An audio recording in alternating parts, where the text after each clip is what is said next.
Lovely evening, Margaret. Couldn't have been better. There you are, right. I did put some ice in it. Cheers. You could help me, dear. And to you. So, how have you and Alison been? You're looking pretty well. A bit of arthritis here and there, but that's what us old uns have to put up with, isn't it? At least I'm lucky enough not to be suffering like poor old Sam is. You sound doubtful. Well, when you and Alison both arrived this evening, what were your first thoughts when you saw him? Old Sam? Well, rather jolly. In fact, quite different from when I taxied him to the hospital and back. Practically had to help him out of the car and through your garden gate. And he looks like he's enjoying showing your good lady around. Oh, well, he and Alison have always got on well. Haven't noticed him spraying his angina stuff under his tongue since we arrived. Exactly. And he's been darting around this place like a 2-year-old. Oh, like now. Well, I'm glad you like what we're doing down here, Alison. The garden's looking great, Sam. And so, may I say, are you? Yes, just been talking about your health, old boy. Obviously, just talking to the surgeon about your bypass operation seems to have been enough to cure you. No, it's weird. Ever since that wretched insect or whatever it was stung me on the left elbow yesterday, I felt very different. They do say a lot of people's conditions stem from a condition of the mind. Oh, not in my case, Margaret. If the surgeon says I need a heart bypass op, then he must have good reason to suggest so. And believe me, the chest pain when having an angina attack is far from imaginary. Strange, isn't it? But you've seemed much better since you were stung by that insect. You do appear to have been a very different person. Well, anyway, enough about me. Lovely to see you both. Margaret and I were saying that we should have you around for a social, and here you are. Well, seeing your lovely garden is worth it for a start. Thank you. It's an ongoing job. Gardens are forever changing and progressing, which is what we both love. Oh, by the way, how did your grandson get on with his entrance to Westernfield College? Media studies, isn't it? Who told you about that? Huh? He only put in the application yesterday afternoon. You never told me you were psychic, old chap. That's the second time this has happened.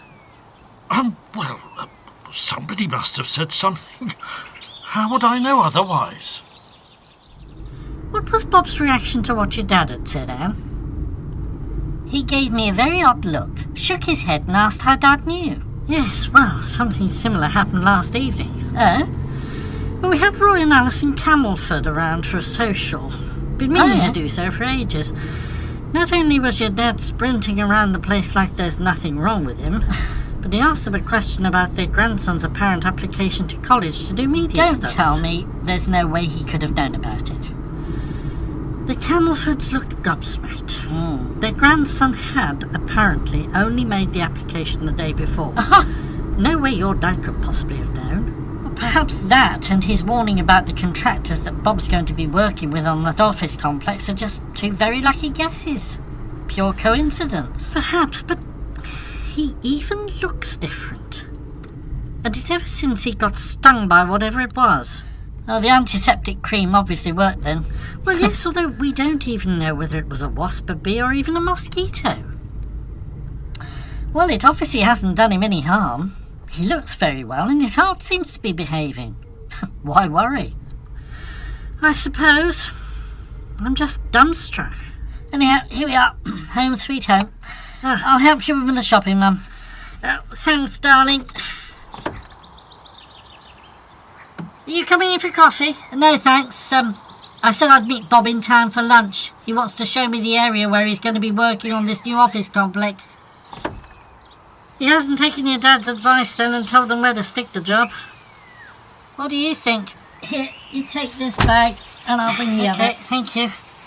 And thanks for the shopping trip. Always a pleasure. Good grief. What on earth is he up to? Sam, what are you doing? Oh, hello, darling. Hi, Anne. Hi, Dad. Sam Willett, I'm going to have a dead body on my hands if you don't stop behaving like a complete imbecile. Well, I've done all of this and I'm still living and breathing. It's a sheer miracle. Hmm. You've completely reshaped the lawn. How many angina sprays have you had since you started doing this idiotic thing? Absolutely none. Well, what do you think? It's different from what our large square lawn was this morning before I went into town with Anne. Why, these shapes? They look like perfect circles within circles. That's quite a pattern you've made. It must be the influence of living within the shadow of Grendel Hill there. He's trying to make his own mini crop circle. Funny thing, the sound of a wretched insect woke me up during the night and I could hear its distant buzzing. So as I lay there, I suddenly came up with this idea for the lawn. How strange. Royal Westernfield Hospital Cardiology Unit, Paul speaking. Good morning. Samuel Francis Willett calling from Little Woodbury. Good morning, Mr. Willett. How can I help you? I'm a patient of Mr. Elford, your heart surgeon. I've got an admission for a multiple bypass operation for the 28th of this month. I'll just get it up on the screen for you. Here we are. It's just that I don't think I'm going to need it now. I'm sorry? The operation. My heart now seems absolutely fine. I see. It says here that you're a priority patient, your condition being so severe. Well, it was. Did you get a call about this admission appointment? No. It's just that this was only instructed today. We haven't even sent out the letter to you. Oh, I see. Well, I must have heard it from somewhere. I definitely haven't had a call. Well, I'll have a word with Mr. Elford and get him to ring you, rather than just cancel it. Oh, well, if you like. But I'll only be telling him what I've just told you. Roy! Over here. I've got you one in. Thanks, Sam. You don't mean to tell me you're having the same... I certainly am. I was just to enjoy a pint. No reason why I shouldn't continue. Oh, well... Cheers, old boy. Cheers. Here's to you. It's just that... What with your heart, do? I thought you had to avoid alcohol like the plague. I did, but it's certainly not done me any harm since I decided to give it a try since feeling better. No, right. In fact, I got onto the heart clinic earlier and have cancelled the surgery. Lord almighty, Sam. Is that wise? What did they say? Oh, Elford, the surgeon, called me back. He obviously didn't believe it. Said he'd be happier if they gave me another angiogram, rather than just cancel it. Oh, well, I don't know what to say, old boy. Just be happy for me and drink to my health. Indeed I am. It's just that something like this is unheard of. Oh, I'll grant you, it's like a miracle. Like you, knowing that our grandson had applied to the college. I was convinced you'd already told me.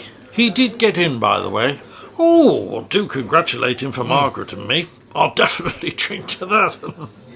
Yes, thanks. Cheers. Everything all right, Jim? Oh, yes, thanks, Len. Just wanted to say how lovely it is to see you again, Sam, after all this To be time. back, thank you. Respect you and Roy have been chatting about all this stuff up on Grendel Hill, haven't you? Grendel Hill? Strange lights. People up there being taken over. No. Well, seeing as you live just underneath the hill, Sam, I thought perhaps you might have witnessed things. All these stories about aliens and flying saucers and stuff, total nonsense.